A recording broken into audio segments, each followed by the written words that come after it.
today the Acting Prime Minister, Minister Imbat, and we also have the Minister of Health, Minister Diyal Singh.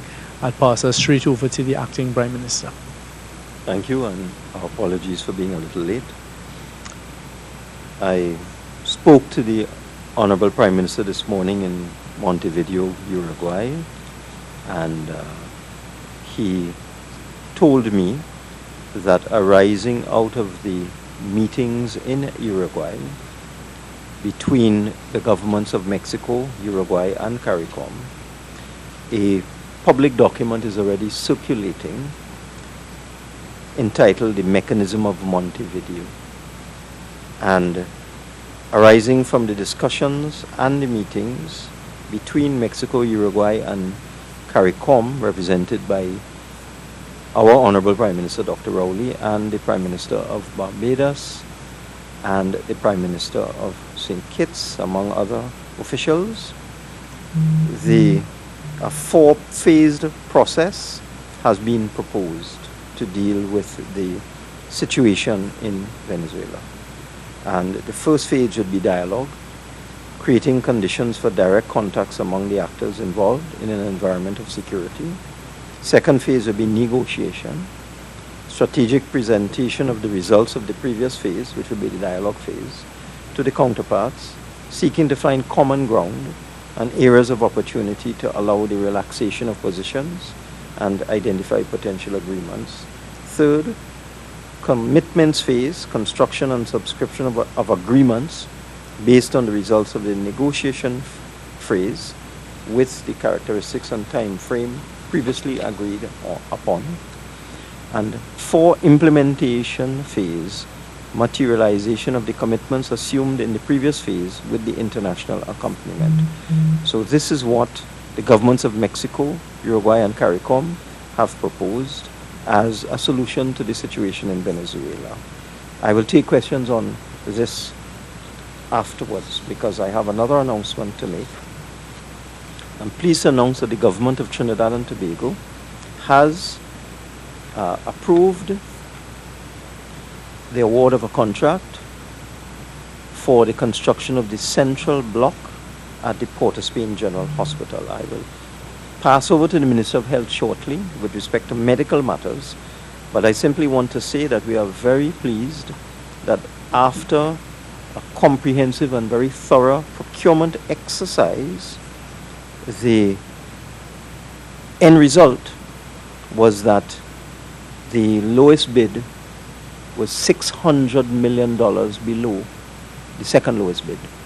So that by this process, the government has effectively saved the country $600 million. The cost, the tendered cost for the successful bidder is $1 billion, and the other bidder is at approximately $1.6 billion. There were other bidders in the process, but at the end of the day, it came down to two bidders, and the low bid in the original process ended up being even lower at the end of the day at $1 billion. So that we've saved about $600 million there. I'll pass it on to the Minister of Health now with respect to health matters and what else we are doing to deal with the issue of the central block. Thank you very much, Honorable Prime Minister. So this is a very important day for the health sector as far as infrastructure is concerned. Just by way of short history, since 2009 there have been reports, PAHO reports and other reports that Central Block is seismically unsafe and should be replaced. The powers that be at the time did not see this as a matter of importance, and I want to thank the substantive Prime Minister, Dr. Keith Rowley, who personally championed the rebuilding of Central Block. He took it upon himself to personally champion it and support his Minister of Health. We are here today, as we say, to announce that. By way of explanation, the site chosen for the new Central Block, or the new Central Block, is to be erected in two phases. Phase 1 has already begun. Phase 1 was the construction of some new buildings. Once those new buildings are constructed, then we demolish some old existing buildings, which is the site for the new Central Block. Those works started last year, September, and are due to be finished by September 2019. So whilst these works are going on, which is the preparation of the site, today now we have confirmation that Cabinet has awarded a contract. So by approved, sorry, I apologize. Cabinet has approved the contract. So we will begin the construction of the new central block once all the I's are dotted and the T's are crossed by September of 2019. It is going to be a 540-bed tower, which will significantly increase the capacity of the old central block, which was just about 400 beds. Post the earthquake, we would have had to decant central block. I could tell you today that last week, Cabinet approved $53.4 million to immediately start the refurbishment of what is called an old Costat building at Port of Spain, and some work to be done at the St. James Hospital, which will be completed in about 4 months to bring immediate relief to both patients and staff due to the decanting post the earthquake of August 2018. In the case of the Port of Spain facility, 88 new beds will be accommodated. Some of those beds, even though the project is estimated to take 4 months, will start to come on stream in about 5 weeks. The works are going to start next week. The Port of Spain contract was awarded by UDCOT. Those works start next week, and we will get some immediate relief in about 5 weeks, and then the rest will be phased in over a 4-month period. In St. James, we will be building an extra 69 beds, together with labs, together with operating theaters. So what is going to happen in effect is that St. James facility is going to be transformed into a general hospital. Right now, it is not. It is mainly radiation, accident, and emergency. So coming out of this, there is going to be a legacy now that St. James will have an extra 69 beds, operating theaters, labs running 24 hours a day, 7 days a week. Those works, as I said, will cost $53.4 million, which ought not to have been spent if the powers that be had replaced Central Block by now. But we take full responsibility for increasing and improving the health infrastructure.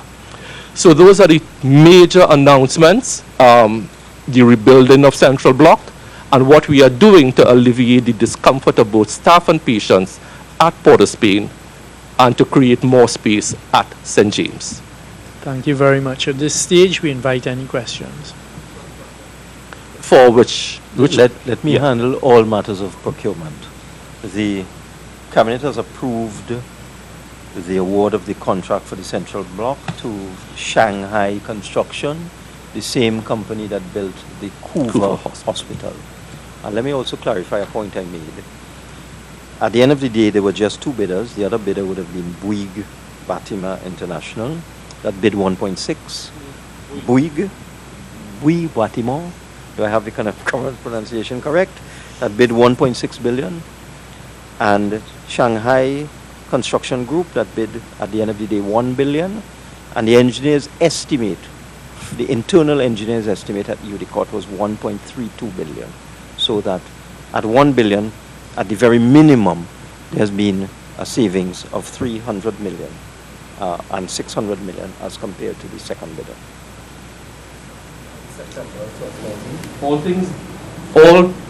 All things being equal, once the site has been prepared, which is ongoing now, and we demolish the old buildings and move engineering and so on across, the site should be ready for the start of construction of the new Central Block, 540 beds, by September of 2019. Time for completion? Those type of projects will take around 24 months, 30 months, all things being equal. Some of the patients from there to the Couva Children's Hospital, is that still in the works?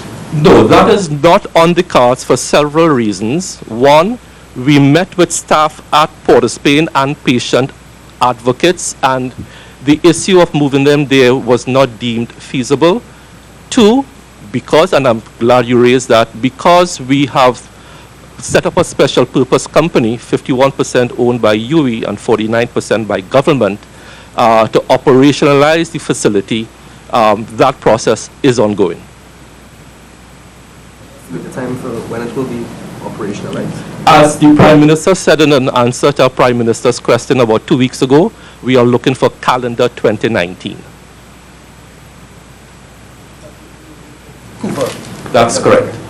Bearing in mind, you also have Point Fortin Hospital coming on stream by September of 2019 and the REMA by September 2019 again. So there is a lot of hospital space to be had between the next 5 weeks and September 2019.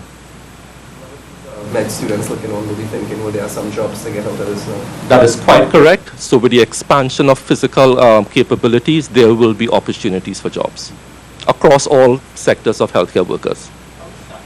The quality of work that Shanghai Construction has done in the past for us, or is this just a case where they've just been the cheaper we got? What happened is the special purpose company that was given the responsibility to do the procurement, which is UDCONT. They issued a request for expressions of interest. They then shortlisted bidders and invited bidders, and then they did a technical evaluation of the bidders. And that technical evaluation would look at track record, past experience, financial capability, technical capability, capacity, etc.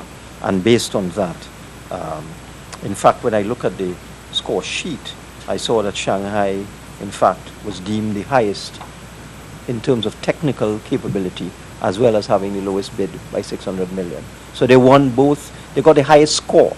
They got 234 points out of 300, and the other bidder got 210 points out of 300 on the technical. So they got the highest, the best score on the technical, and the lowest bid by 600 million. Worry that there were only two bids? Is it that? It's a very complex project, and it came down to that at the end of the day. Opposition MP Suruj Rambachan has in the past warned the government about putting all its eggs in the Chinese basket, as he called it. And he says that the Chinese have a strategy of tendering very low on projects, and then they go up as the price, as you get more and more projects in the country.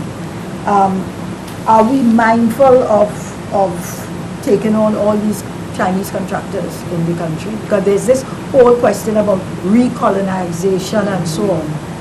Just let me make the point. I don't think that's factual. I don't think that's fair. I don't think that's accurate. I don't think that's true. In fact, I think the premise of that the MP for Tabaquite has started off on is a false premise. And it's essentially a fake premise to say these projects escalate in price, their cost overruns, and they have a habit of, it's just wrong. That's not true. The Chinese contractors built the cycling facility, the swimming facility, and so on. The Kuva Hospital, I'm not aware that it can be properly said or truthfully said that every project they get into, there's cost escalations and overruns. I don't think that's true. I don't think it's fair to say. Mr. Young, I don't know if you want to come in here. Just to add to what the acting Prime Minister has said, and a question was asked previous to Ms. Tate's question. This building, this complex, so Diplomatic Center, the residents were built by Shanghai, Napa, Sapa were built by Shanghai under the UNC's period as the Kuva Hospital, but also as Minister Imbert has said, the sporting facilities were built. No, Rima Hospital is not Shanghai. But these facilities that were built by Shanghai, none of them were there any allegations of them coming in above cost or any variations, etc. About recolonization, there's this thing in the world that they It's have. very interesting, but as Minister Imbert pointed out very clearly, there was a competitive tendering process. So this is not one of those government-to-government arrangements where the Chinese are loaning us. When they talk recolonization, is that they're loaning you money, bringing in their own contractors to build, etc. This is not an example of that. But also as an administration, we have not done like past administrations and any of those types of projects. We make sure to ensure that there's local content, both on the labor side as well on the material side. We've also, as you've heard the Prime Minister say on numerous occasions since his trip to his official visit to China last year and his meetings with the President and the Premier there, they have now opened the doorway for investment, equity investment into these projects, which doesn't go along with that whole concept. And I'd like to reinforce the point that the 3 Olympic facilities, the cycling, the swimming, and the tennis, plus the Covert Chinese Hospital, were all built by the previous administration. And this issue about colonization did not arise then, and I don't think it arises now. Those are all built by Chinese contractors. The source of funds, government is. We would be financing the project. This particular project, we'll be financing it. So it's not a concessional loan, so we are not subject to the strictures of concessional loans, unlike those other projects. With concessional loans, you have to employ a Chinese contractor, and you must use Chinese materials and Chinese equipment and Chinese labor. You're locked in. It's a condition of getting a soft loan at 2%. These are the criteria that you must comply with. In this case, it's an open competitive bid, and there'll be no such conditions applied to this project. This will be standard construction as if it were a local contractor. To the St. James facility, that contract is given to somebody else, right? I don't think you named that company. Sure. The St. James facility will be done by China Railway, and the Port of Spain facility will be done by Shanghai.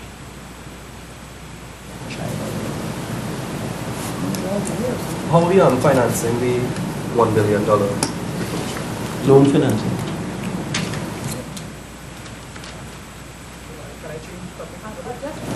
And you expect a seamless transition from the movement from the central block to St. James and the Port of Spain facility? Yes, as I said, with the Port of Spain facility, because the structure is already there floor by floor, I met with both staff and the contractors yesterday at Port of Spain and St. James to update the staff. I met with staff last week and yesterday. What we are going to do is phase in the Port of Spain part. So you're going to get immediate relief in about 5 weeks with the new wards. And with each successive month, additional capacity will be had. As opposed to St. James, that project is a discrete project to be delivered after 4 months. So the 88 beds in Port of Spain will be phased in, but the 69 beds in St. James will be done as a block. Just Any other questions? I do want to change topic a bit. We had this major accident. This is for the health minister, by the way. We had this major accident with the buses and all that. Any words that you would like to give to the emergency services who would have dealt with a major triage situation? Thank you very much for raising that. First of all, condolences must go out to the 2 lovely persons who lost their lives. On the health response, you would have noticed absolutely no negative reporting on the health response. We had 9 ambulances on site, but more importantly, what the media does not know. Since last year, August, I insisted to the board of North Central RHA that they significantly expand and upgrade their A&E department. That expansion and upgrade coincidentally finished 2 weeks ago. It is because of that extra capacity, which I instigated in August, we were able to treat a surge of 20 to 25 seriously ill people, of different degrees of seriousness, without missing a beat and without keeping back the regular patients from A&E.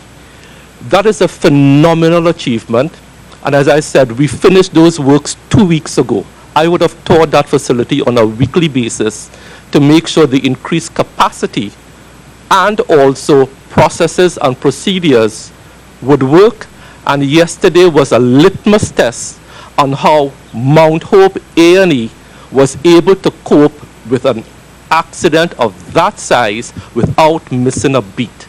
And I want to congratulate the staff at Eric Williams A&E. They did fantastically well. All patients were triaged, all patients were treated, and all patients who need to be warded were warded. And it was just a testimony to forward thinking from August last year to increase the A&E capacity and having the emergency systems on the road. It worked seamlessly. It worked seamlessly, and I'm very proud of the health response. To the Minister of National Security, I see that the fishermen have returned to Trinidad. And I was wondering if you could give us any details about I just told the acting Prime Minister, yeah, if any in their return. well, as I've said consistently throughout, it's limited the level of detail that can be provided. 6 or 5 nationals of Trinidad and Tobago returned to the shore this morning on a private pirogue.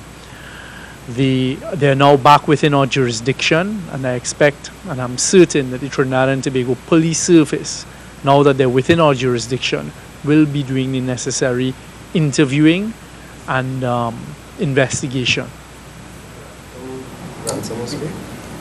I cannot confirm whether ransom was paid or was not paid. I've seen suggestions that there was payment of another ransom, but as I say, I cannot confirm that. Were these fishermen, or were they involved in legitimate fishing? I keep saying that the nationals of Trinidad and Tobago will return. I hear the phraseology being used of fishermen, but I keep saying nationals of Trinidad and Tobago. Could I take that to mean that you don't think they are fishermen? As I keep saying, there's certain information that would come to us in the national security apparatus and certain intelligence, etc. The story I saw being reported in the media was that they went to buy fish in Venezuela. As I say, the nationals have returned, and I'm happy that they've returned without harm. As of now, free men, or are they being detained or being questioned for anything? I don't think they've been arrested. The Trinidad and Tobago Police Service, as I said a short while ago, will carry out their investigations, which I'm certain will include an interview process. What I can say is the support unit of the Trinidad and Tobago Police Service has been interacting with the family throughout this, and I assume that they will also go down there today and interact with those who have returned. Victim support. Receptors that were down for you? Yes, in fact, in my meeting, I had my weekly meeting with the heads of security yesterday afternoon. I asked that question of the CDS. Unfortunately, what has taken place in Washington recently with the shutdown has affected the first set of interceptors. We've completed the work on the hulls, but we are getting assistance from the US with respect to new engines for these interceptors, and because of that delay, because of the shutdown, there is a delay, so that has set us back a little bit. We've approved the refurbishment of 14 interceptors. They're being done in batches, so I hope in the next few weeks we will be able to announce and do a launch of the first set of interceptors. Was the big question, this major human trafficking bust yesterday. Everybody wants to know what happens to the girls now. That is a very good question. So in my discussions with the Commissioner of Police this morning, one of the things we're doing is we're conducting interviews, as the first determination that needs to take place in these situations is who are the victims, who are persons that might have been participating. So for example, there was a suspicion that some non-Trinidadians, and I'm not referring to the Chinese here necessarily, were the persons luring young girls from Venezuela. So it's not all of the Venezuelans that were picked up that were victims. So that process is taking place.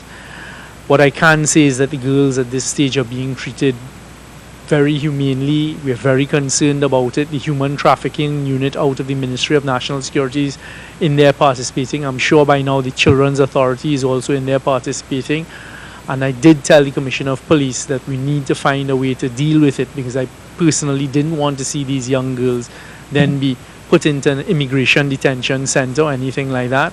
So I will be interacting with the immigration department to find out what their recommendations are at the end of the day. But it is still early and there's interviewing taking place. It was made more difficult because none of these young girls, fortunately, could speak any English. So it all depends on interpreters, etc. So right now we're ascertaining the facts and trying to find out more. As you would have heard from the Commissioner of Police, is an ongoing investigation. As you saw yesterday, it began rolling out from 2 a.m. in the morning and just before, and it continued throughout the course of the day. And we expect that more of this will be happening. Are you able to ascertain whether they came into the country legally or not? I don't have the specifics. What I was told is it appeared as though some may have come in illegally. So that was my concern, because when you come in illegally, then the normal course is you're sent to the detention center, etc. So I said, look, let's conduct a proper interview process and an investigation before we take any decisions. Here, I mean, a wild question, but have they been able to at least say where their parents are? I don't have the specifics of the interviews as yet. And is it that, now, if you look at a case where these Chinese nationals may be charged eventually, and these girls go back to Venezuela, how does a court case like that work? Do we shuttle them back and forth? Do we take a statement ahead? First of all, it wouldn't necessarily reach to the stage of a court case. These are the questions you're asking are some of the questions we're facing on a much bigger scale right now than just this isolated event.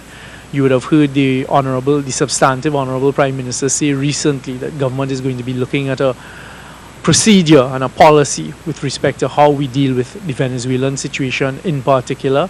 I am in the process of preparing a draft policy to take to Cabinet, and it is still very open to discussions. There are a lot of different views as to how it should be handled. I expect to meet with the UNHCR, Living Waters, other stakeholders, including immigration and the TTPS, within the next few days to start finalizing this draft policy. So these are some of the questions that will arise, and until that stage, I don't want to preempt anything. Policy about minors entering the country without any adult. Well, I mean, unfortunately, our immigration laws, once you've entered illegally, there are certain procedures that can take place with respect to you. Yes, the answer is yes. In the past, when we've picked up minors, we have special facilities because they fall now under the suite of children's legislation that was proclaimed and implemented. So minors don't go to the detention centers, female, and then it comes down to the female minors versus the male minors. Unfortunately, we have less resources to house female minors, including our own local minors, and that is something I'm working on with the prison system to actually build out a new building for female minors. They are detained separately from adults. So these 19 girls, young women, they will not be going to the immigration detention center. As I said a short while ago, those things cannot be determined at this stage. Once you're minors, there's special facilities under our local laws how to deal with children, i.e. minors. So once they're minors, no, they would not go to the immigration detention center. But I can tell you we have very limited capacity with the facilities we have, especially for female minors. Minister, this case is quite eyebrow raising. When you look at the landscape out there, Trinidad, and then you got the situation, does this seem like one weird aberration that happened, or what a shock, or is it a situation that, my goodness, we've really got to beef up our resources and have eyes everywhere? You would have heard me saying now for the past few months that we are locking down on border security. In fact, I've seen a particular video you all have seen because people have been circulating it on WhatsApp of what appears to be a beach in South Trinidad, and they're complaining about the Coast Guard doing its job out there and preventing, right? Correct. So it is not something that we've had our head buried in the sand. It's something we're working on. Every week I'm having meetings, and in particular, one of the items on the agenda are border security, and we are utilizing more and more technology. For example, yesterday I was talking to the heads of security about the utilization of CCTV camera footage, but I wanted based on intelligence and data and statistics, putting CCTV cameras on the coastline as well, with rapid response by our border patrols, etc. So it's not something that is, for a moment, we pretend that this is a one-off situation. It's something that existed, but we have actually locked down the borders a lot better within the last 2 months.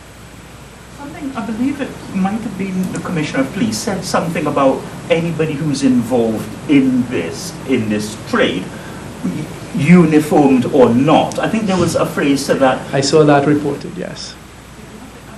Does that allude that our protective services, police, The Coast best person Guard- to address that question too, because it would be the person who made the comment would be the Commissioner of Police. But again, it's an ongoing investigation. It is very, very live right now, and I don't want to say anything that could prejudice the work that is continuing as we speak. The head of the FIB, I'm not sure if it's he head, but he spoke yesterday Lucas. with the commissioner. And he spoke about people who rent out their buildings, and a lot of times a lot of illegal activities are being conducted Very good in point. their buildings. Are they being questioned as well? In the future, should they be questioned if you get caught? The law as it stands right now, under the FIU legislation, dictates and mandates that certain types of persons, attorneys, real estate agents, jewelers, etc., have to register with the FIU, and they have the legal obligation in law to report any suspicious activity. People often think, and the public may think, this is relegated only to banks and financial institutions. It's not. So Mr. Lucas, I believe, from the FIB, which is the police investigative arm of money laundering, etc., was quite right. When you are renting a property, you have a responsibility and a duty, in particular the real estate agents, if there's suspicious activity. I had a very live one recently where a person who has a criminal background was renting through a real estate agent in high-end complexes in the west of Trinidad, and they were pulled up for it. So I think Mr. Lucas and the FIB are quite right, and if they can find persons and make examples of them for not fulfilling their legal obligations and duties, they should. So real estate agents, attorneys at law, even persons who sell motor vehicles, all have legal obligations to, one, be registered, and two, if there's any suspicious activity, to report it. Can you shed any light about the Cubans who have taken occupancy at the lands in Warrenville and are now living under deplorable conditions? I can't shed any light on it. In fact, I think you were the reporter that did the report on it and said that they had now moved from the warehouse that was being provided and they were next door. Again, this brings us back into that unfortunate grey area that they claim refugee status, and it's the UNHCR and bodies like Living Waters. So all of that is being looked at by us right now. There's been no move to pick them up or to deport them, etc. They unfortunately are responsible for their own living circumstances, etc. But it is something that is attracting the attention of the authorities and the state, and we are moving quickly. In fact, it was yesterday I met with one of the permanent secretaries at Ministry of National Security, gave her my views as to how I wanted the draft policy to be. The next step would be for us to meet with the stakeholders and to start dealing with this problem. Any No, other? I just, is it so that can they just put down anywhere they feel like? I mean, just say, okay, this is where I'm staying. Well, again, I mean, I was alerted to it by the media report and what you all reported. I would hope by now the authorities who are in charge have gone and taken a look. From what was described, it's akin to squatting. That persons just go and put down themselves, etc. Alright, so I hope that the authorities are doing what it is they're supposed to be doing. And these people were obviously somewhere before they first came to our attention by tying themselves to the UNHCR fence and then being housed in a warehouse. So one begs the question, where were they before? And why is it that they're now taking this course of action?